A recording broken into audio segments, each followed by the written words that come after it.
Reigen's the best. That's the end of the video. Thanks for watching.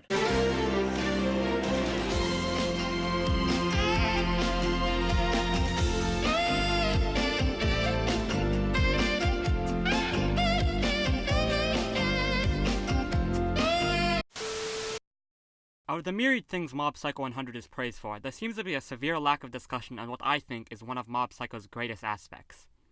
That being the character of Reigen Arataka. Now by no means has Reigen gone unnoticed. Everyone and their mother has expressed some love for Reigen at some point, and any video covering Mob Psycho almost always has a section dedicated to just stating that Reigen is awesome. Despite this, there seems to be a severe lack of discussion on what exactly makes Reigen such an amazing character. And what there is usually just boils it down to his high levels of charisma or the interesting juxtaposition between his good intentions within a, for the most part, unethical occupation. Both of which are important aspects of his character, but Reigen's greatness doesn't just end there. If not, he wouldn't have managed to take the number 2 spot on my favorite characters list, clocking in a whopping 4 spots above Guts from Berserk and 2 spots above Spike fucking Spiegel.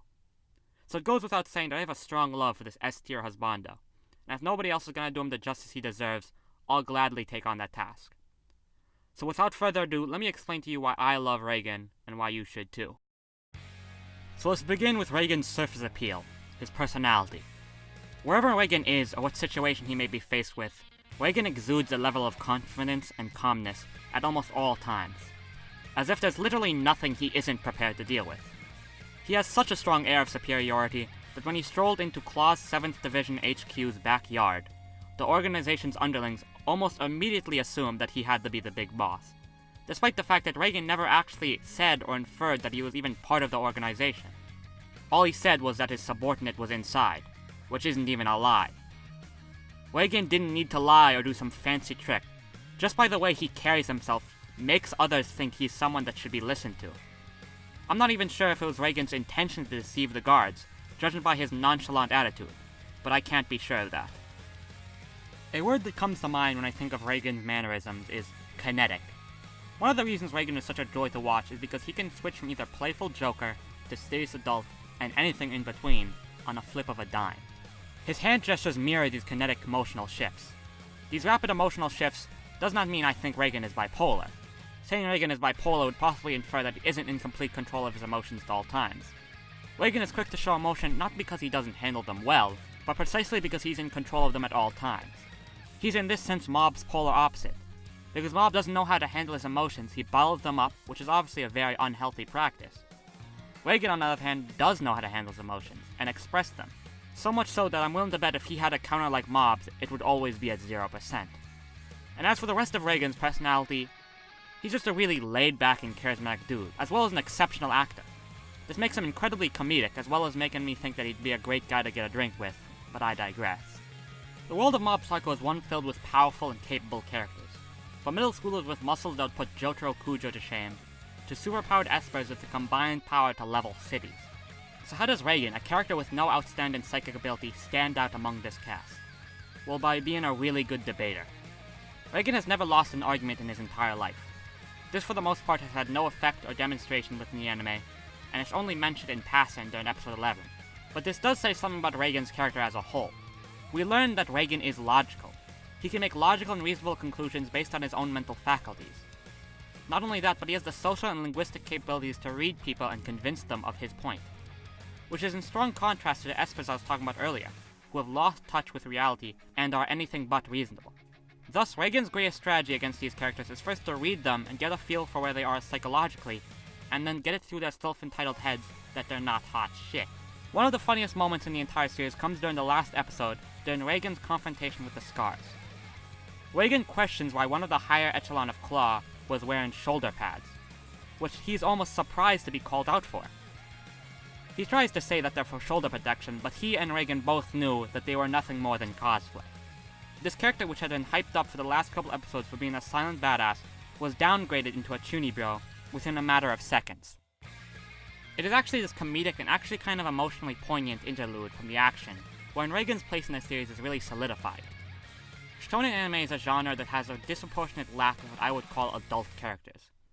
There certainly isn't a shortage of role models or characters with independent traits that should be admired, but what so many of these shonen role models have in common is blind optimism, which is all fine and good in their respective fictional worlds, but anyone who has grown up a little knows that the real world isn't a place suited for that type of living. In the real world, you aren't the chosen one destined to change the world, and neither are you entitled to jack shit just because you have one thing you're talented at. Your value to society isn't dependent on what you're good at, it's dependent on what you can do for the betterment of the society in which you live. What that may be can vary, but just being talented or exceptional does not garner you any popularity, and neither does your lofty ambitions. Mob Psycho is a show full of people that failed to grow up. People who, because of their exceptional abilities or roles, have gained false senses of superiority, and thus lost touch with reality. It is of course then Reigen's job to bring them back, or in the case of Mob, stop him from going down the same path. Reigen understands that any talent or innate ability entitles you to nothing, because at the end of the day, we're all just humans with all the same imperfections. And if you're going to get anywhere in life, you're going to need to work your ass off and be as good as a person as you can be. This is the greatest lesson Mob has learned from Reigen, and what subsequently others have learned through Mob. One of the most detrimental things a kid can hear when they're growing up is that they're special and going to excel past everybody else in life. Now, it certainly is okay to be confident in your own abilities, but you're in for a rude awakening if you think you're somehow special or unique. This is actually a very huge hurdle some people face when they enter college. You may have been the smartest or most athletic person in your small hometown, but the second you step onto a college campus, you will soon realize that there will always be people better than you. It is this realization that affects some people so greatly that they are driven to suicide. Then there are people that don't make this realization and choose to ignore reality. And let me tell you, there's nothing more painful than trying to have a conversation with someone that's a little bit too into themselves. It is this and the many more golden nuggets of wisdom that give us the impression that Reigen is an actual real adult, that has lived and thought these things out on his own. Every lesson that comes out of Reigen's mouth immediately evokes empathy. They all have a quality of optimistic realism, and are things anyone can learn from. Reigen's purpose among this cast of failed adults is to be the perfect adult. His occupation is one that actually has some sort of service to society. Reigen knows that a lot of the sorry saps that come to him are too blinded in ignorance to see a con artist when one is presented to them, and will lap up any superstitious mumbo-jumbo anyone throws their way.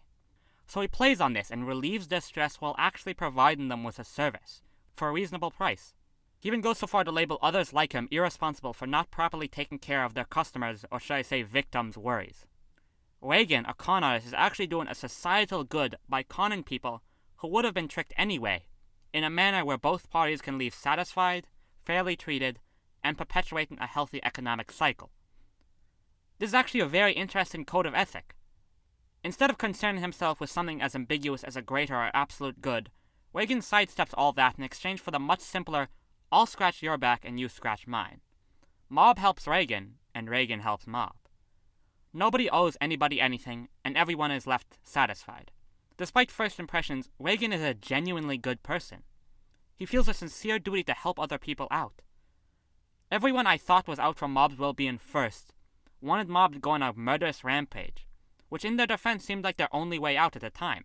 But Reigen wasn't gonna have it, as he proclaims to Mob, やめとけモブ、お前が苦しくなるだけだ。嫌な時はな、逃げたっていいんだよ。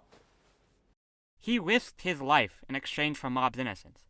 This con artist, who we thought was only using Mob up until now, feels a strong enough social responsibility that he would risk his life and possibly die in exchange for Mob.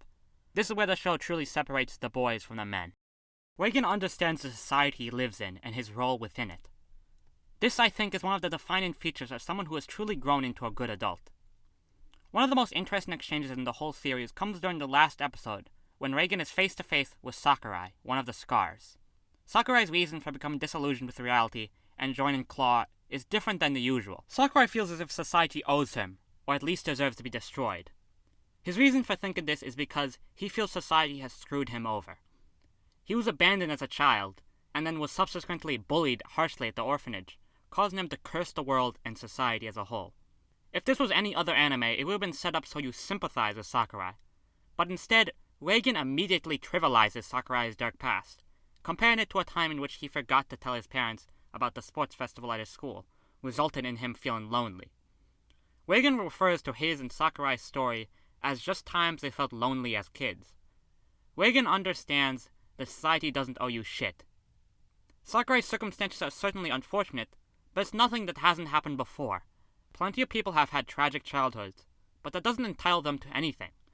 And part of that transition into becoming an adult is getting over that fact. Mob Psycho's main message is that if you're going to live and lead a satisfying life, the only way you're going to manage to make that happen is through hard work and nothing else. Your innate abilities and tragic past don't entitle you to anything. Growing up is hard, but it's only when you face up to that with the spirit of self-improvement that you can mature as a person, that you can become a good adult, that you can become a good person, that you can become Reigen Arataka.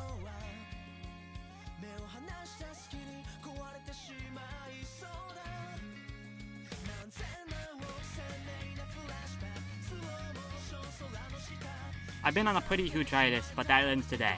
I'll be regularly releasing videos like this one every week, so check back for that. On top of that, I'm actually going to start streaming regularly, either here on YouTube or on Twitch. So follow me there if you'd like to watch me suck at video games. And if any of you would like to chat for whatever reason, you can go ahead and add me on Discord. With all that out of the way, have a good one, and I'll see you next week. Thank you for watching.